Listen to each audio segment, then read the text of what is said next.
Tetikasa fandroso na ny fahamatsim-bola ireo toana manara-penitra ho amin'ny fampiroboroboana sy ny fanamafisana ny vondrom-pamokatra mba hanamorana ihany koa ireo tolotra eo amin'ny lafiny fambolena sy ny fampivoarana ara-pambolena. Ny amin'ny fitomboana maharitra olo vainjafy ny famokarana sy ny volamiditra eo amin'ny mpamboly eo amin'ny sehatra ny fambolena ny fiompiana ary ny jono manerana ny nosy no antom-pisian'ity tetikasa ity izay eo ambany fiahiany ministera ny fambolena fiompiana ary jono. Nazo famatsim-bola mitentina 1.7 lafitrisa ariary avy amin'ny vondrona Eoropeana sy ny fanjakana malagasy famatsim-bola izay tsy averina. Tetikasa mahery ny 4 arivo no vatsiana vola ary famokarana tantanam-pianakaviana mahery ny 5.4 sy mivoakasika mivantana amin'ny tetikasa fandroso ity. Tanjona ny 50 isanjato ny vehivavy ary 70 isanjato ny tanora. Araka ilay voalaza teo nazavaina teo dia amin'ny alalan'ny Fonds de développement agricole ny FDA no atongavany any amin'ireo ilay ataontsika hoe olona hisitraka an'ity fanohanana avy amin'ny ty tetikasa ity.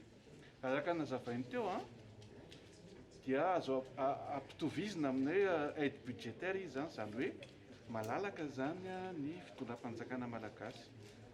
Ministera amin'ny alalan'ny Fonds de développement agricole izay raha miasa amin'ireo ilay tantsaha amin'ny rafitra ny Fonds de développement agricole ka tena mba mamaly mivantana zany lay lahara-pahamehana eo amin'ireo ilay seha-piariana tantanam-pianakaviana fikambanana tantsaha izay misehatra anatin'ny fambolena fiompiana ny jono mba ahafahan'izy ireo zany manana an'izay fahafahana manatsara ary mampivelatra mampitombo ny fiariana izay ataon'izy ireo. Zany hoe tsisy hoe tsy maintsy zao ny ataonareo. Matetika mantsy ny olona miteny rehefa ny famatsy vola dia terena hoe zao natao zao natao zao natao, tsy zany izy ity fa zay lahara-pahamehantsika miaraka amin'ireo ilay mpisitraka iny amin'ny tontolo mpamokarana izay zany no vatsiana vola amin'ny alalan'ity fandroso ity.